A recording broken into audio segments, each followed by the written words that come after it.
terminé la carrera y enseñé 2 años en la universidad, enseñé investigación de mercados. Luego de terminar esos 2 años, entré un año como gerente de marketing en una empresa y después decidí abrir la mía, una agencia de publicidad y marketing por 10 años. Y el último año, que fue en el 2018, del 2018 para el 2019, me presentan la posibilidad de unirme a una fintech. Uno de los que fue mis alumnos en la USIL tenía los primeros pininos de una fintech y me invitó a ser socia. Y obviamente cuando me contó el tema, yo dije que sí, sin pensarlo 2 veces. Y mucho de lo que he refinado en el tema de metodologías ágiles ha sido justamente desde mi fintech, fuera de otros procesos que hemos hecho con clientes antes, ¿no? Pero a nosotros nos ha tocado trabajar cada pedacito del app que tenemos hoy en día, ya en 5 países, en 3 países oficialmente, Perú, Brasil y Guatemala, y entrando a 2 países este año, México y Chile, con la proyección de los siguientes 2 en el roadmap, Colombia y Argentina. Estamos en una ronda de inversión ahorita, o sea que es una app que va creciendo muchísimo, y esperamos prontito cerrar esa ronda de inversión. Pero sabemos que gran parte de que el app sea exitoso se debe al hecho de que usamos muchas metodologías ágiles para entender al usuario. Porque en realidad cuando uno se pone en los pies del otro, de aquel que va a usar tu producto, es que las cosas funcionan, ¿no?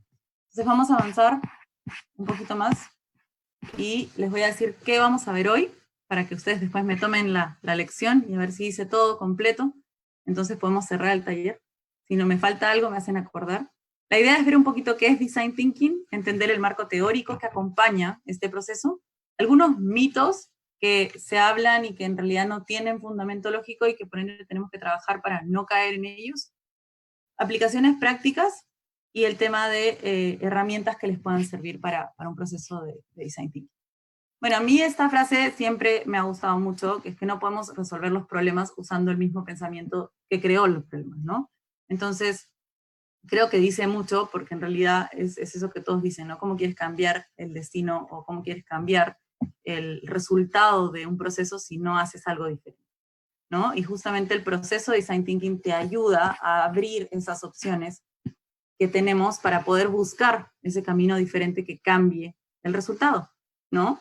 Tiene un proceso de 5 partes. La primera parte es empatizar, es cuando entiendes al usuario. Luego viene la parte de definir el problema en el que vas a trabajar. Luego viene la parte de ideación o idear las soluciones para el problema, prototipar la mejor solución, puedes prototipar 1 o 2, y luego testear, porque en este camino todo es test, que te reduce las opciones a 2 cosas. O continúo por la línea donde vine, o pivoteo rápidamente para hacer un cambio y poder trabajar las cosas de manera diferente. Y ahí es donde recurres también a la lista de ideas que salieron en el tiempo de ideación. O sea, esas siempre hay que guardarlas, porque por ahí que tú prototipas las 2 primeras, no funcionan, vas a la tercera. Y así sucesivamente, ¿no? Mientras también puedes agregar cambios según lo que vas probando. Entonces, este es un método, en realidad, para generar ideas, ¿no? Es una manera rápida de generar ideas, sobre todo en equipo, que te permita tener múltiples soluciones ante una problemática, ¿no? Y se centra en entender siempre desde el lado del que está usando o probando tu servicio, ¿no? Proviene de la forma en que trabajan los diseñadores de un producto, cuando ellos van a diseñar cualquier producto, cuando van a diseñar un auto, cuando van a diseñar una prótesis, cuando van a diseñar, tienen que probar que al usuario le vaya bien con esto. Y es un poco la base que alinea el proceso de Design Thinking, ¿no? Entonces vamos con el marco teórico. El enfoque que tiene es, como dije, entender a nuestros usuarios, además de definir claramente el problema que tenemos, para poder darle solución, y lo que dije, ¿no? Testear, continuar o pivotear. Estos son los 4 pasos, que por favor no quiero que se olviden nunca, porque es la base, ¿no? Ahora, ¿existen otras metodologías ágiles? Sí. Para mí, el Design Thinking es la más básica, realmente. Después, por ejemplo, nosotros en Junior Achievement, que hacemos programas de empleabilidad, emprendimiento y educación financiera, trabajamos Design Thinking con los chicos de tercero o cuarto de secundaria.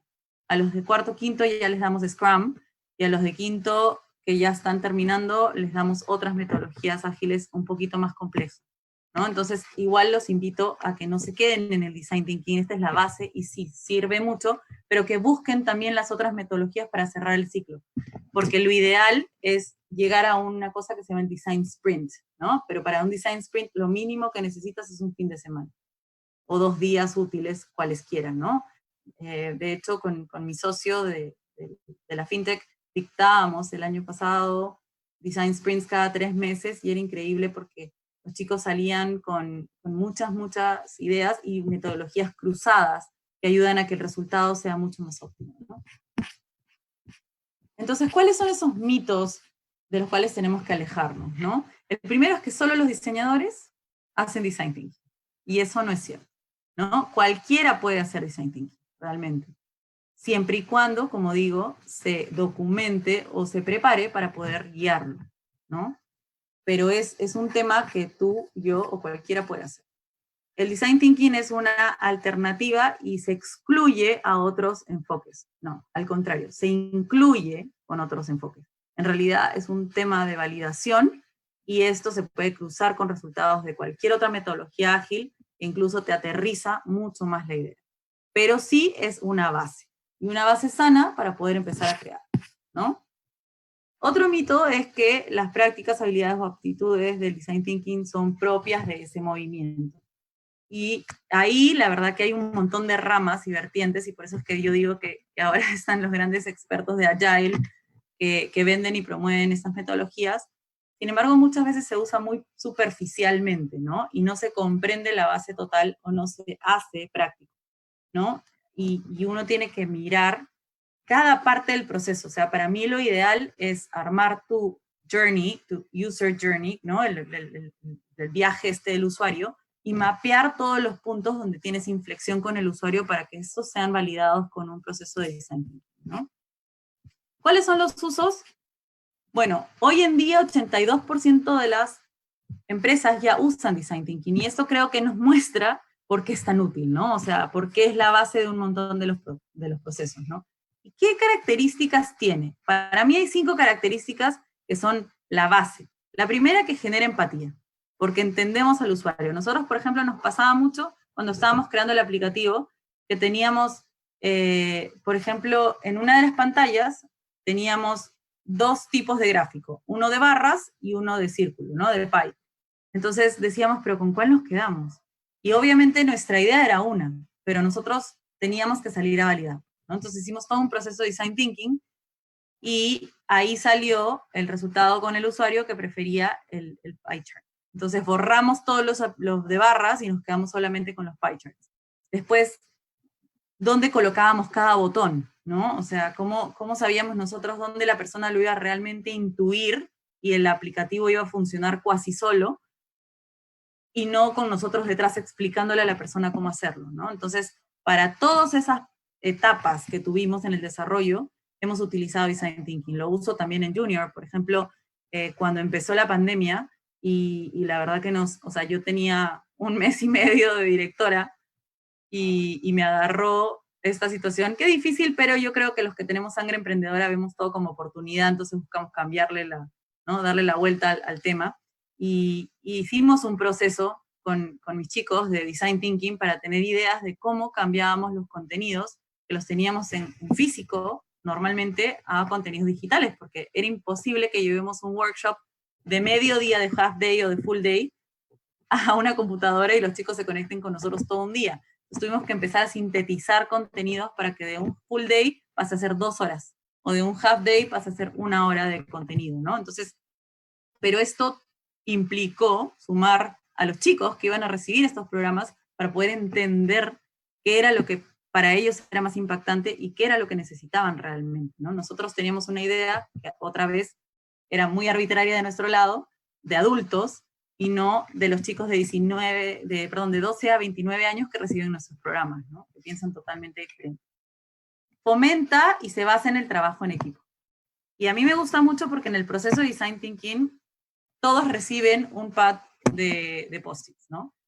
Y tú dices, empiecen ya, y todos tienen que empezar a anotar ideas y pegarlas. No existe idea buena, ni existe idea mala. Y eso es muy sano, porque a veces en los trabajos en grupo donde no se hace este tipo de trabajo, las personas pensamos mucho antes de dar nuestras ideas. O espero a ver qué dice mi compañero para poder decir yo lo mío, a ver si más o menos encaja con lo que él me está diciendo o ella me está diciendo, a ver si no voy a sonar como que estoy recontraloca con lo que tengo en mi cabeza, o como que me equivoqué, ¿no? Entonces el design thinking permite que las ideas fluyan. Es una lluvia de ideas súper sana entre un grupo, un trabajo en equipo, que permite que todos vuelquen las ideas y luego se clusterice o se ponga en grupos según el tipo de solución, porque al final puede ser que, por ejemplo, si estamos Roberto, Alison, Wilder y yo, en un proceso puede que Roberto y Alison tengan una idea muy parecida, o que Alison y yo tengamos una idea muy parecida, pero la hayamos puesto con diferentes palabras y al final tenemos que agruparlas para juntar soluciones iguales, ¿no?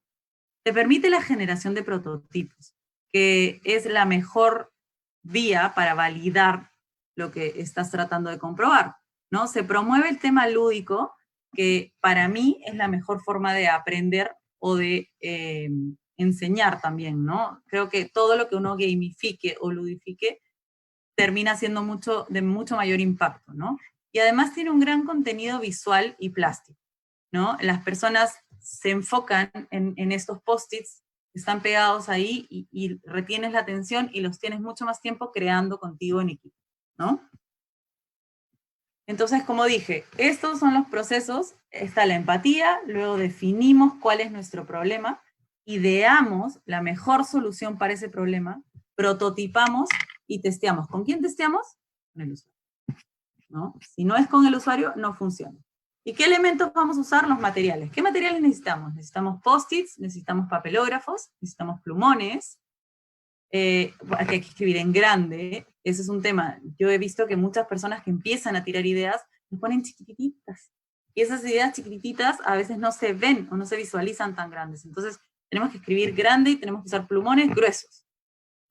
Puedes usar Lego para el momento de prototipado. Por ejemplo, nosotros en el taller de Design Sprint usábamos Lego y plastelina para el momento que ya tocaba prototipar, ¿no? Porque ahí estás en el punto donde ya tienes que crear esa solución que dijiste que iba a ser la óptima en realidad, ¿no? Llevarla a la realidad, y para eso puedes usar Legos, puedes usar palitos de chupetes, puedes usar plastelina o cualquier otro material de manualidades que te pueda servir para llevar tu idea al prototipo. Si es un aplicativo o algo tecnológico, también existen hoy en día muchas herramientas para prototipar online, ¿no? Y ya puedes llegar a aplicativos casi funcionales en MVP o en prototipado, ¿no? Luego tienes que definir el equipo, y el equipo tiene que ser multidisciplinario. A mí no me sirve que pongamos a 5 marqueteros a tirar ideas juntos. Tú tienes que poner a un marquetero, tienes que poner a un diseñador, tienes que poner a un ingeniero, tienes que poner a un técnico y a un biólogo. Dependiendo de cuál sea tu rubro, tienes que buscar el equipo más amplio en disciplinas para que pueda tener la mayor cantidad de ideas y sea más efectivo. Luego el espacio. El espacio es sumamente importante porque la persona que va a trabajar en un diseño o en un proceso de design thinking necesita por lo menos 2 o 3 horas libres de cualquier otra dispersión o ruido, ¿no? Lo que yo hacía con los chicos en la oficina era, nos encerraba en un cubículo que separábamos y solo trabajábamos eso. Poníamos los papelógrafos en las paredes, sacábamos los post-its y todos empezábamos a trabajar por equipos las soluciones sin interrumpir unos a otros, ¿no? Cada uno se va en grupo a una zona de la pared y luego empiezas a hacer los cruces, ¿no? Y la actitud. ¿Cuál es la actitud que a mí me llama mucho la atención? Yo no sé si es un tema, y ahí abierta a ideas. Creo que hay un tema de cómo nos han formado acá en Perú, que es más fuerte que en otros países, en el miedo a alzar la voz o a participar. ¿Ya? Es algo que me he encontrado a lo largo del camino muchísimo. En las clases que dicto, en los talleres, en las reuniones, y son de verdad pocas personas las que dicen, ya acá estoy, a ver, empiezo, o cuando dicen voluntarios, ya yo, ¿no? O sea, muy pocas personas, la verdad, son contadas, ¿no? Entonces, es muy importante que hablemos con el equipo antes de empezar el proceso de design thinking para que el equipo compre la idea y entienda que tiene que colaborar participativamente para que esto funcione. No esperando a ver qué pone el otro, no con miedo de equivocarse porque aquí no hay error, al contrario, a veces las ideas que uno piensa que son las menos válidas terminan siendo las más interesantes, ¿no? Al final te sorprendes de ver cómo algo que tú pensabas que no era posible, es posible, simplemente porque se juntan o se cruzan dos pensamientos que tal vez a una sola persona jamás se le hubieran ocurrido, ¿no? ¿Y cuál es el proceso? Como dije, de nuevo, ya lo saben, los 5 pasos, entonces vamos a pasar al gráfico de cómo son esos 5 pasos. En un inicio van a tener una maraña de ideas, ¿no? Que es lo que, de lo que se trata. Van a ir acortando esa maraña de ideas, uniendo las soluciones, que puede ser por tipo de solución, que puede ser por tema de solución, o que puede ser por uso de solución. Y una vez que vayan acortando, van a ir a la solución que ustedes consideren como equipo, la ideal, y que es la que van a prototipar y la que van a llevar además a validación con el usuario. Lo ideal es llevar a validación con el usuario lo más real posible, ¿no? O sea, si es un aplicativo, que la persona interactúe con el mockup que hagan del aplicativo. Si es un producto en físico, que la persona lo pueda probar, porque es la única manera en la que tú vas a cerciorarte de que ese prototipado funcionó o no funcionó, ¿no? A mí me da mucha risa a veces cuando veo proyectos y me dicen el 92% de personas afirman que van a comprar mi producto. Y yo le digo, ¿y cuántas te han comprado? ¿No? Porque al final nosotros a veces confiamos mucho en lo que nos dicen en las encuestas, pero yo les digo a ustedes mismos y los invito a hacer la reflexión. ¿Cuántos de nosotros nos pintan una idea y decimos, ah, sí, yo la compraría?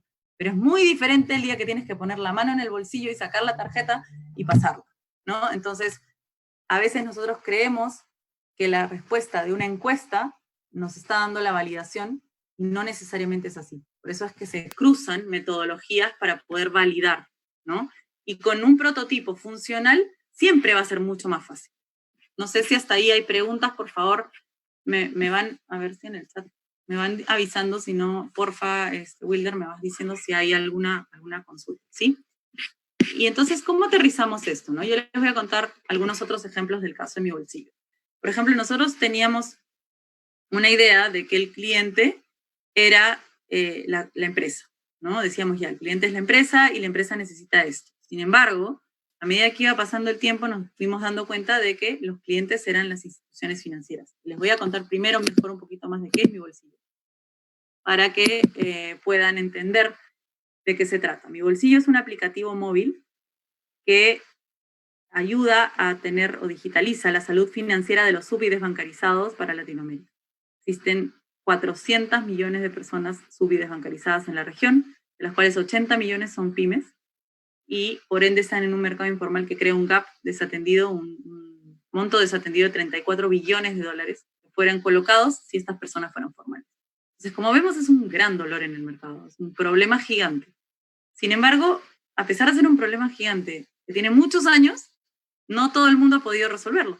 Entonces nosotros decíamos ya, ¿qué le falta a lo que ya existe para que haya un cambio real en la persona? Entonces empezamos a jugar con variables, ¿no? Y nos dimos cuenta que queríamos ponerle un componente de orden. Dijimos, la persona primero tiene que ordenar sus finanzas, ¿no? Eso salió en uno de los talleres. Luego dijimos, ya, pero no puede ser aburrido, porque las finanzas, yo siempre cuando hago el pitch en inglés, yo digo, finances are not sexy. Y todo el mundo dice, yes. ¿No? O sea, porque a veces vemos que las finanzas no son tan divertidas o atractivas, o huimos de analizar o estudiar nuestras finanzas, ¿no? Entonces decíamos, tiene que ser divertido. ¿Qué podemos hacer que sea divertido? Y empezamos a gamificar el proceso de aprendizaje de finanzas. Entonces le pusimos un componente de gamificación dentro del aplicativo con una trivia de aprendizaje que va por niveles y acumulación de puntos para poder saber el nivel de salud financiera de la persona. Luego dijimos, ya, pero esta persona va a querer luego acceder a un préstamo porque justamente si te preparas es para que después cuando vayas al banco no te diga otra vez rechazado, ¿no? De cada 5 solicitudes se rechazan 3. Entonces decíamos, ya, ¿cómo rompemos esto? Entonces nos dimos cuenta de que teníamos que juntar un montón de comportamientos del usuario para poder llegar a un scoring, que le llamamos nosotros una metodología de medición paralela a un banco para saber si esta persona estaba lista o no lista para poder recibir un dinero en su cuenta. Y luego dijimos, ya, pero ¿qué más viene en en esa ruta del usuario, ¿no?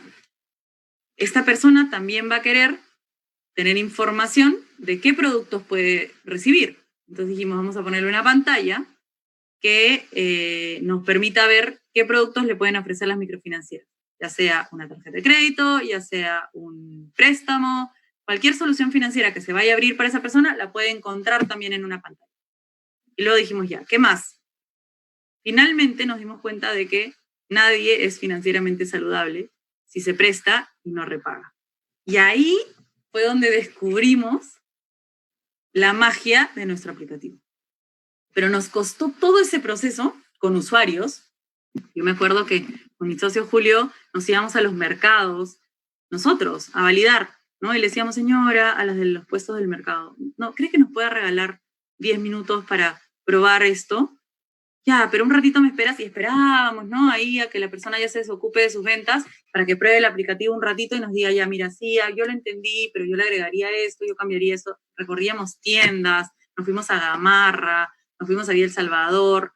O sea, hicimos un trabajo de campo porque además estábamos en un programa que se llama Village Capital, que ellos eligen grupos de las 12 fintechs más relevantes en un tema específico. El nuestro era de salud financiera para Latinoamérica, y te mandaban a validar con más de 1000 personas, ¿no? Entonces ya se imaginarán lo que era para nosotros estar con el prototipo yendo persona por persona para tratar de validarlo.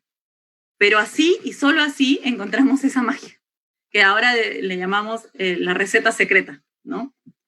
Porque nos dimos cuenta que nadie, otra vez lo repito, es financieramente saludable si no repaga lo que se prestó. Y eso no existe en ningún otro aplicativo, ni en ningún otro juego, ni en ningún otro modelo. Todos hacen preparación. Existen muchísimos aplicativos para prepararte y ordenar tus gastos y entender cuáles son tus gastos, tus ingresos, tus egresos. Existen muchos aplicativos y programas y softwares para tener un acceso paralelo con diversos. Hay personas que te validan con el Facebook y cuántos amigos en común tienes y quiénes son tus referidos. Existen N cantidad de opciones, pero nadie, por lo menos en toda Latinoamérica, acompaña a sus usuarios al repago de sus deudas. Y eso fue la catapulta que sacó el aplicativo adelante. Porque nosotros entendimos que abarcábamos todo el proceso de salud financiera de cabo a rabo y que teníamos la solución que nadie más tenía. Una solución completa, integral, y que sobre todo lograba real salud financiera al promover el repago. Con diferentes acciones, nosotros usamos inteligencia artificial, usamos Big Data, usamos Machine Learning, usamos Gamification, usamos teoría comportamental a través de nudges y otras ciencias de estas muy modernas para poder lograrlo. Pero nada de esto hubiera podido ser construido si no construíamos en base a un proceso de ideación y prototipado de Design Thinking. Hicimos con Produce como 10. Hicimos con la Universidad del Pacífico otro tanto. Hicimos con Usil Ventures otra cantidad. Y así, todos los que nos podían ofrecer un espacio para poder levantar información y validar eran más que bien recibidos, y hacíamos cuantos talleres se nos podían ocurrir para tratar de validar. Entonces, si algo los invito a hacer es a no solamente crear las ideas, sino a llevarlas realmente al usuario.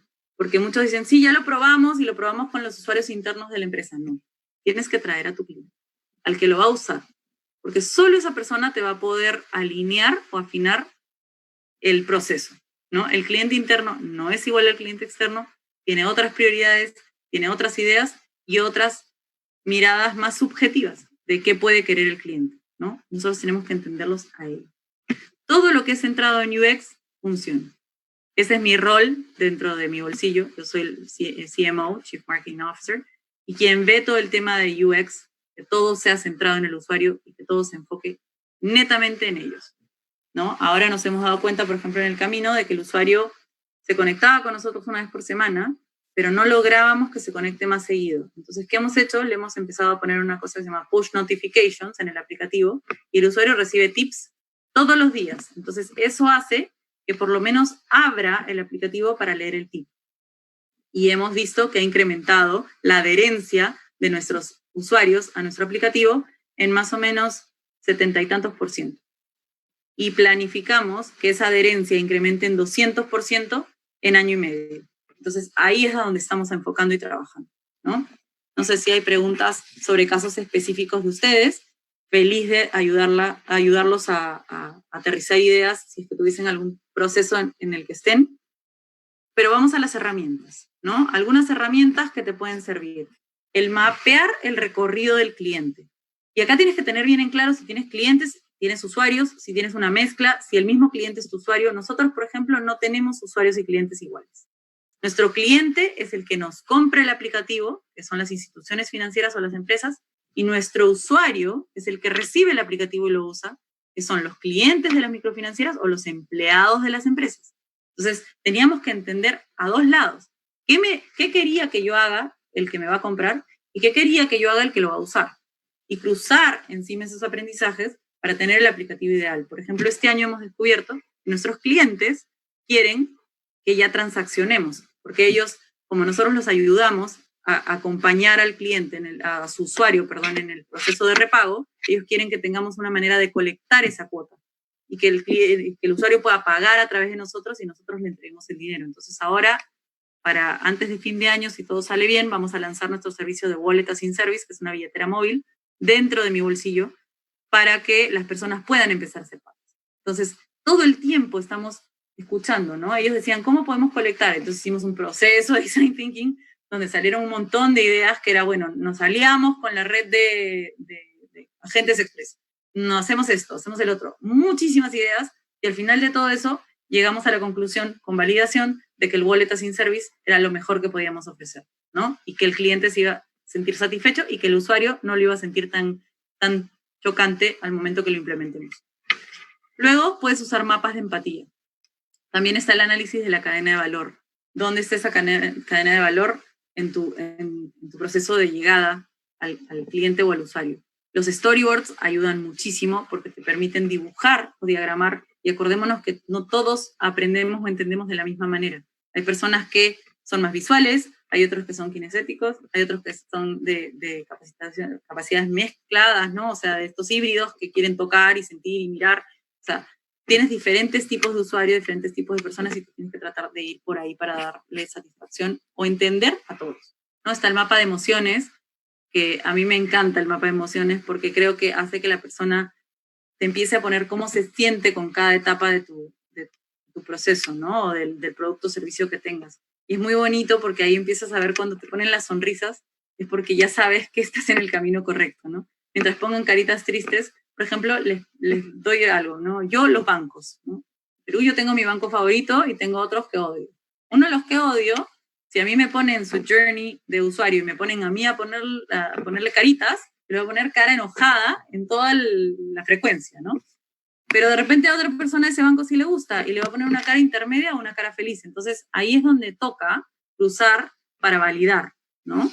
Y que no sea solamente la idea mía, sino que sea la idea de un grupo. Tampoco vas a validar con un solo cliente porque eso no te va a traer un resultado objetivo, ¿no? Tienes que hacer un proceso donde por lo menos estés un número de usuarios o clientes que te permita escalar el resultado que tienes, ¿no? Luego tienes entrevistas cualitativas, tienes el tema de focus group, que esas son las técnicas más fáciles de investigación de mercados, tienes el mapa de atracción a clientes, cómo llegas a tus clientes, el diagrama de prioridades, los mapas, se ha repetido, pero era el mapa de sensaciones, que también lo puedes hacer cuando tienes cosas para probar, análisis de presente, pasado y futuro con tus resultados, ¿no? Hoy hacía mi User Journey, que todavía no lo hemos terminado, para los alumnos de Junior Achievement. Pero decíamos, estamos haciendo todo el esfuerzo en el inicio, que es la captación de los chicos, pero luego nuestro gráfico va así, y cuando ya llegan a quinto de secundaria, no los estamos reteniendo, porque ya los soltamos, porque ya no tenemos más programas para ellos. Entonces, ¿qué más vamos a hacer ahora para que en vez de que nuestra curva de usuario vaya así, cambie así? Y lo que nosotros hagamos de esfuerzo acá sea menor, para que se maximice el esfuerzo al final del usuario. Y que ellos se vuelvan embajadores de nuestros programas y solitos nos traigan al resto de alumnos y ya nosotros no tengamos que hacer tanto trabajo en la captación, que es la parte más fuerte. Entonces, ¿qué vamos a hacer? Vamos a invitar a nuestros alumnos del año pasado, que ya terminaron los programas, y a los chicos que que terminan este año quinto, para que nos ayuden a validar las ideas que hemos soltado y los caminos que tenemos uno de los caminos, por ejemplo, es invitarlos a ellos mismos a dar talleres, ¿no? Y que se metan un poco más en la vida de nosotros como ONG, para que puedan sentir lo que es estar cerca al alumno y eso los motive. Era asignarlos como mentores, jóvenes mentores a chicos menores, para que ellos tomen ese rol como protección y por ende se sumen a la idea. Y así salieron miles de ideas que ahora vamos a tratar de validar y aterrizar con ellos mismos para poder ver por dónde va la mejor solución, ¿no? Algunos tips importantes: siempre pregúntense para quién va a ser la solución, para poder elegir la ruta correcta.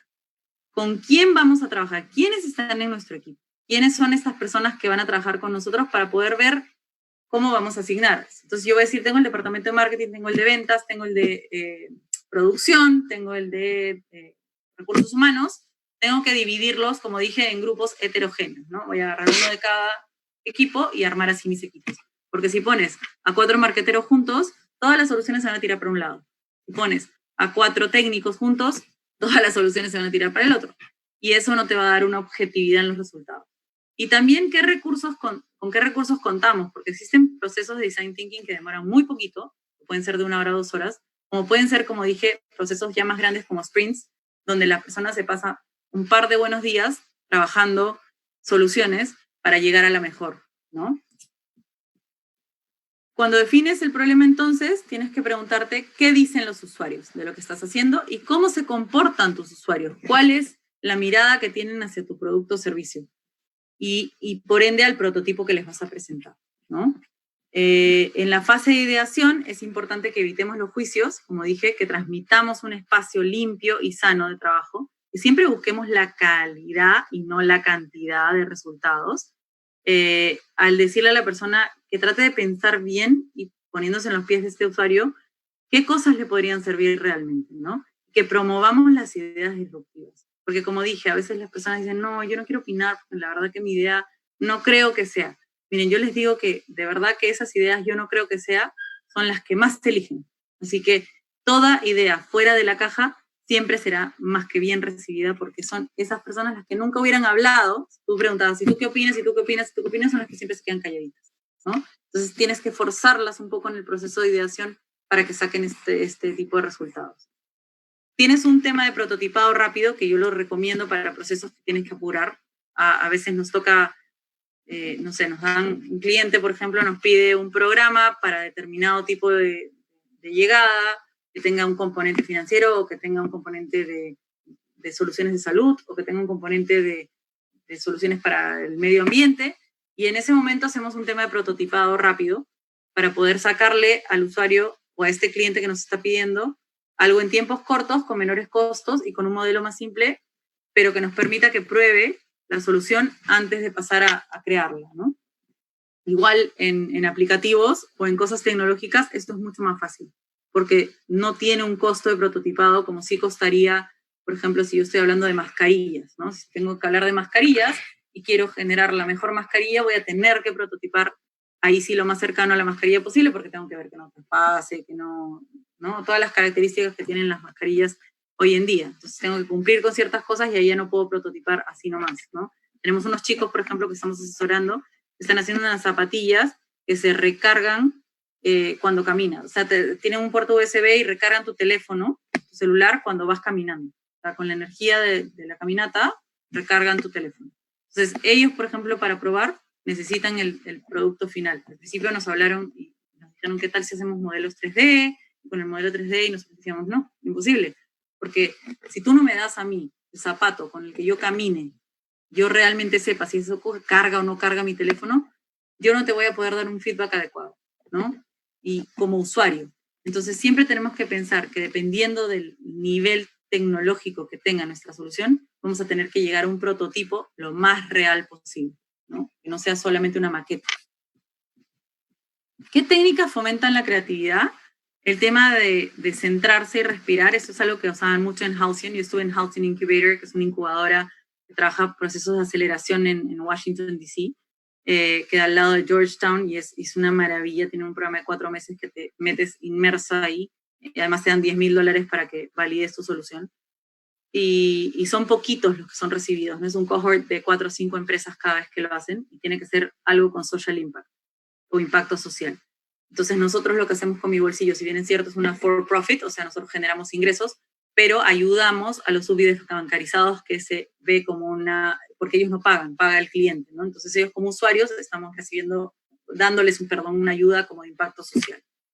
Y ellos nos decían siempre que había que respirar y centrarse. Y esto lo practicábamos en todas las sesiones de Design Thinking que teníamos en Halcyon. O sea, habían 15 minutos previos de meditación. Al principio yo decía, esto es una locura, que nos van a hacer perder el tiempo. O sea, 15 minutos acá de respirar y de alinear y de la mente, de poner la mente en blanco y qué sé yo. Y yo decía, ¿a qué hora empezamos? ¿No? Un poco desesperada también, pero me empecé a dar cuenta de que ese proceso de centrarse y de estar en el momento ayudaba mucho, sobre todo a las personas que a veces están muy con la cabeza en muchas cosas y por ende en el momento que les toca soltar ideas les cuesta, porque les cuesta abstraerse de todo el resto de lo que están pensando para poder, de su nube de ideas, para poder pensar solo en la solución, ¿no? Bueno, lo que les dije de ir más allá de lo desconocido es lo más sano, y hay que trabajar mapas mentales. Creo que eso es algo que hay que empezar a desarrollar, y yo lo hago para todo en mi vida y les invito a probarlo.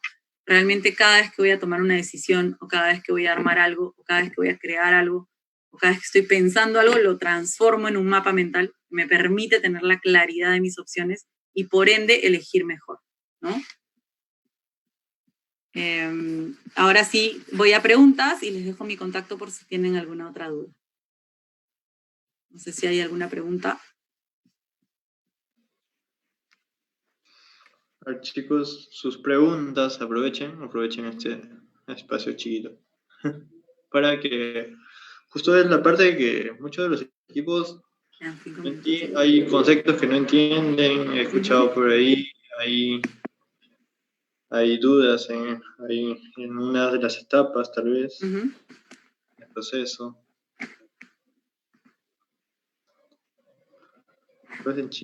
Aprovechen. Ya ven que digo que la gente no pregunta.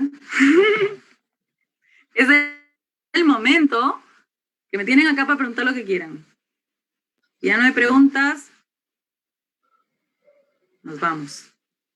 Acá están escribiendo, pero están demorando. Vamos a si no, prendan su micro, si alguno... sí, pueden intervenir, por supuesto. Sus preguntas. ¿Qué dicen, chicos? Creo que nadie tiene duda, creo. Eso es peligroso, ¿eh? O entendieron todo o no entendieron nada. Hay una. ¿De qué manera, diferente a las entrevistas personales, podemos aplicar la empatía en los posibles futuros usuarios? Bueno, esa es una buena pregunta. ¿Sí? ¿Quién le preguntó? Susana Alexandra Campaña. Ya, Susana. Mira, esa es una muy buena pregunta. ¿Por qué? Porque en realidad creo que las personas cada vez desarrollamos menos la empatía y cada vez nos centramos más en lo que nosotros creemos. Yo siempre digo que el ser humano se ha vuelto el más egoísta y creo que ahí es donde tenemos que despojarnos de todo esto para poder entender realmente al usuario. A veces queremos forzar al usuario a que piense como nosotros queremos que piense o a que decida lo que nosotros queremos que decida. Y lo vamos llevando indirectamente a que eso pase. Entonces creo que para poder tener realmente empatía con el usuario, primero tienes que darle al usuario el ambiente donde sienta que no va a ser criticado ni juzgado con lo que te diga. Que si te dice esto me gusta o no me gusta, esto sirve o no sirve, tú lo vas a valorar y no lo vas a odiar por decirte que es malo, por ejemplo. Porque si no, es mejor que todo el mundo te diga qué bonito, ¿no? Es lo que yo le digo, por ejemplo, a los chicos cuando les hago mentoría. Digo, de acá tengo a un equipo y les digo, chicos, si ustedes quieren que yo les diga que todo esto está perfecto, miren, vayan y muéstrenle el mismo proceso a su mamá, porque su mamá seguramente lo va a aplaudir. Yo estoy acá es para criticarlo, ¿no? Entonces, es lo mismo que va a pasar con el usuario. Entonces, creo que lo primero para desarrollar la empatía es darle al usuario la tranquilidad de que cualquier cosa que diga más bien va a ser apreciado y agradecido más que criticado o negado, ¿no? También es importante que le muestren después cómo han usado sus soluciones. Porque nosotros, por ejemplo, hemos vuelto donde muchas personas que nos hicieron validación para decirle, mira, ya no tenemos gráfico de barras, ahora solo tenemos Py. Mira, tú nos dijiste que nos aconsejabas esto y ahora está acá. Gracias, porque lo que nos diste nos ayudó, ¿no? Entonces creo que eso es muy importante y hace sentir muy especial a tu usuario. No sé si eso responde a la pregunta, pero para mí ese ambiente sano es lo primero. Claro. No despreciar, ¿no? La opinión que tal vez no te guste, pero de eso tú puedes sacar. Es que esas son las opiniones disruptivas que te ayudan, porque, como digo, si todo el mundo te va a decir sí, entonces nunca vas a darte el golpe y a decir, no, esto tiene que cambiar. Claro. No te dar ese piso que necesitas para seguir avanzando. Así es. A ver, ¿qué más preguntas? Son muy buenas las preguntas. Bueno, gracias, Susana. A ver, ¿qué más? Voy a ver si por Facebook hay alguna pregunta. Sí, no te preocupes. Si no hay preguntas, está bien. También pueden escribirme. Si hay personas que son más cohibidas y entiendo, me pasa mucho. Cuando acaba la sesión recibo 20 mensajes porque ya ahí sí se animaron a escribir directamente y acá también me pueden seguir en redes. Por si pasa. Acá hay otra, de Susana igual. ¿A cuántas personas consideras necesario que se debería de entrevistar para validar un producto o servicio? Esto varía del tamaño de empresa, porque si estamos hablando de una pyme, no tienes el mismo nivel de clientes que si estamos hablando de una empresa más grande, ¿no? Entonces, si es una pyme, yo recomiendo por lo menos 10. Si es una empresa mediana o grande, ya tenemos que incrementar de 50 a 100, es el ideal. Y si es mucho más grande, entonces a nosotros, como les digo, nos mandaron a hacer 1000. O sea, que no hay límite, pero a lo que voy es que tienes que tener un mínimo representativo, ¿no? Una pyme normalmente tiene, por ejemplo, no sé, tiene 50 clientes o 100 clientes, entonces no puedes entrevistar a todos esos, pero puedes ir con 10 o 15 que te van a dar una media escalable, ¿no? De resultados. A ver, ¿qué más? ¿Más preguntas? A ver, Susana siempre es la más participativa, creo. Susana se va a llevar la estrellita. La estrellita. Una pregunta de Roberto, dice. ¿Cómo prototipar efectivamente en pandemia con respecto al reto de Price de este año que está relacionado con la industria alimentaria? Esta dificultad de salir, ¿no? Como a veces hay productos que ya... Está bien complicado, porque es algo que incluso estoy viendo en el grupo que yo estoy mentoreando, que está bien difícil la validación, porque ellas van a poner unos stands y unas cosas que es imposible ahorita montarlas para poder probar. Pero lo que puedes hacer es, puedes tratar de llevarle el producto a personas cercanas. Por ejemplo, si tú tienes una solución de menú saludable, entonces trata de prepararlo y envíalo por delivery a tus amigas, ¿no? Que podrían ser tus usuarias. Si digamos que tu target son estudiantes universitarios, prepara los menús y mándaselo a compañeros o amigos que sepas que son estudiantes universitarios.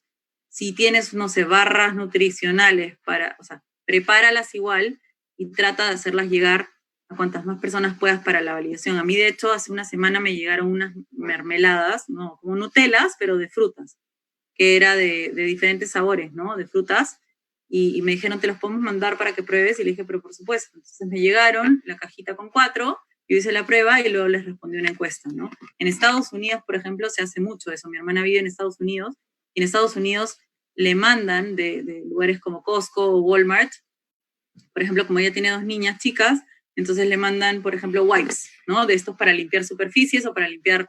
Entonces le dicen, bueno, te vamos a mandar un paquete y lo pruebas y nos llenas esta encuesta. Y entonces ella hace la validación como usuaria y luego le dice, no, mira, ¿sabes qué? La verdad que no venía con mucho líquido, o sí, o se me chorrió todo, o estaba muy reseco, sí me limpió, pero me malogró la superficie. Y al final terminan teniendo la opinión de una persona. Entonces, Sí es cierto que está difícil, pero no es imposible si es que tratamos de pensar en soluciones alternativas, ¿no? Que normalmente van a ser enviarlo y buscar la retribución del usuario por teléfono o por una encuesta o por un mensaje, ¿no? Claro, claro. Sí, es que es como que buscar el plan B o el plan C, pero igual te va a ayudar a una buena presentación. Y tratar de hacerlo online, ¿no? De alguna manera online. Ahora acá hay otra, de Susana, ¿no? Susana. Van a dar premio a la más participativa acá. Entonces, ¿recomiendas? Bueno, se nota que quiere aprender. Sí, eso es buenísimo. Dice, ¿recomiendas entonces que las entrevistas de ser posible que se hagan necesarias como el prototipo o que se diferencien mejor las etapas? ¿Crees que puede ser útil hacer un estudio de mercado basándose solo en entrevistas? Lo que pasa es que ahora, a ver, para mí ese es un tema bien complicado porque yo, como digo, mi especialización es en investigación de mercados y sigo profesora de investigación de mercados en la universidad. Entonces sé la validez que tiene una investigación de mercados, sin embargo, como todo en la vida ha evolucionado. Entonces, antes se hacían investigaciones de mercado sin tener un prototipo en mano o sin tener una prueba de producto o de servicio. Y los resultados, como dije, no son 100% certeros porque la intención de compra puede ser altísima, la intención de uso puede ser altísima, pero eso no lo sabes hasta que realmente te compran y realmente lo usan y de verdad te vuelven a recomprar. Porque tampoco significa que te compren una vez, sino que de verdad cuando te compraron y te probaron les guste y por ende después te vuelvan a probar, ¿no? Entonces, es bastante relativo y yo considero que sí, es mejor tener el prototipo. Siempre.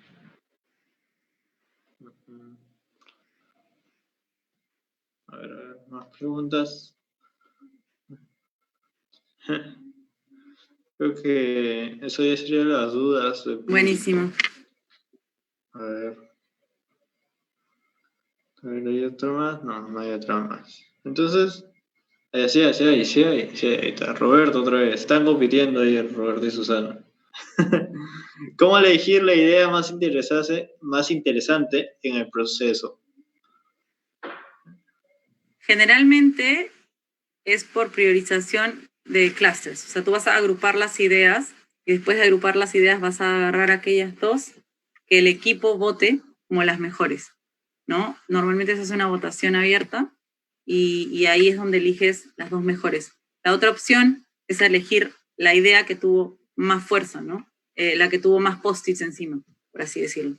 Entonces, todos votan. Nosotros lo que hacemos con el equipo en mi bolsillo es que repartimos unos stickers chiquitos cuando ya están los post-its pegados y le decimos a cada uno que ponga 3 stickers en las 3 mejores ideas que considere. Y luego vemos cuál tuvo más stickers chiquitos y con eso sabemos cuál es la que vamos a agarrar como idea principal para prototipar y validar. Siempre las validaciones te ayudan a mejorar el prototipado. Total. Y a veces tu prototipo, o sea, entre la opción 1 y 2 no tienes mucha diferencia, entonces tu mismo prototipo solo le ajustas algunas cositas y ya te sirve para validar una segunda opción, ¿no? Claro. A ver, de ahí, yo creo que esas serían las últimas preguntas. Una más, ya, creo que nada más. Entonces, Cintia, gracias por el taller. No, ha sido ustedes.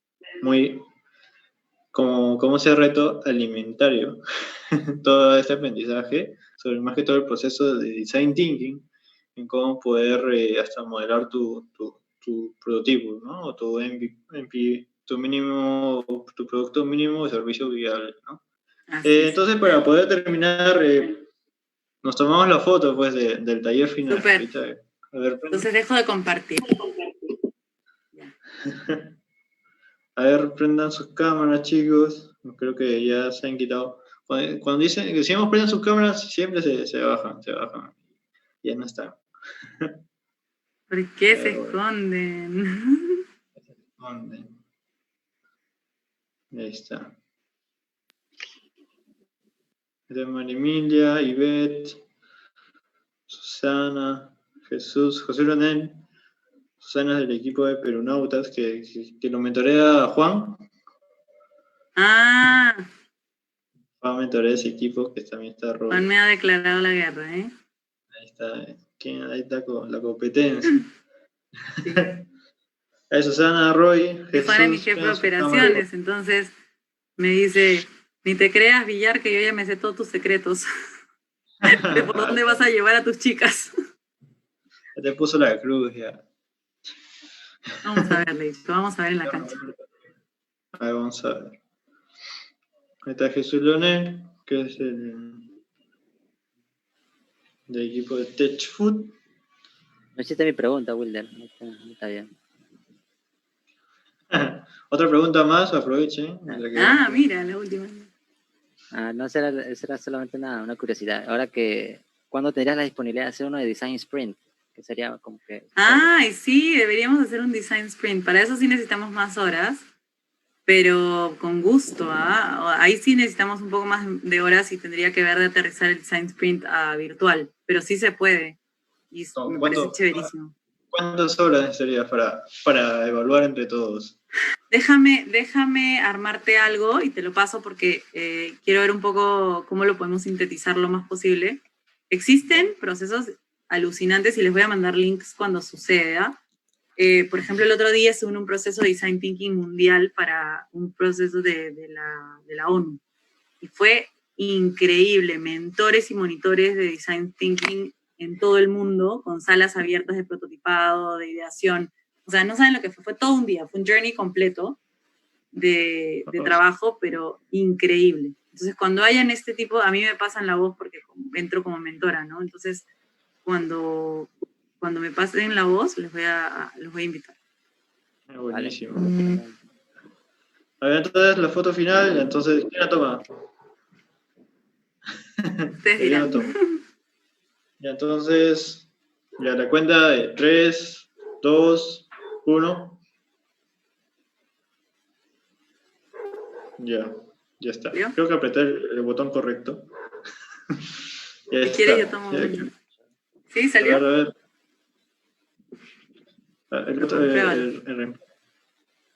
Validación. Sí salió. Sí salió. Buenísimo. Gracias, chicos. Un gusto. Gracias, Cintia. Gracias por también darte el tiempo para a ustedes. Y suerte en la competencia. Ya nos estamos viendo para la final. A ver qué equipo pasa.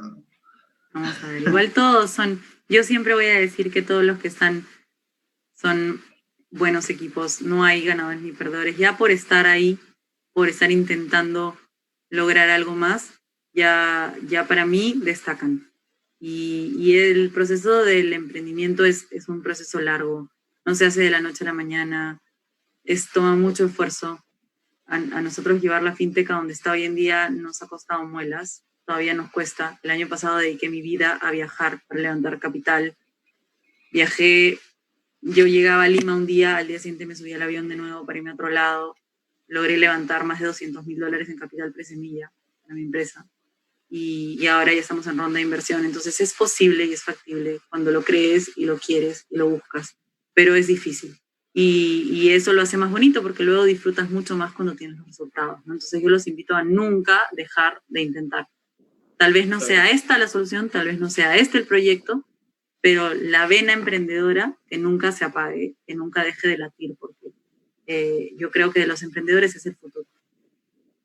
Sí, bueno, siempre no rendirse, ¿no? Yo también llevo recién el año pasado y contra todo, con el grupo que he ido formando, también hemos estado ahí, trasnoches, madrugadas. Claro, así es, de eso se trata. Entonces, gracias, Cintia. Entonces, aquí a ustedes. Y ojalá se pueda dar ese design sprint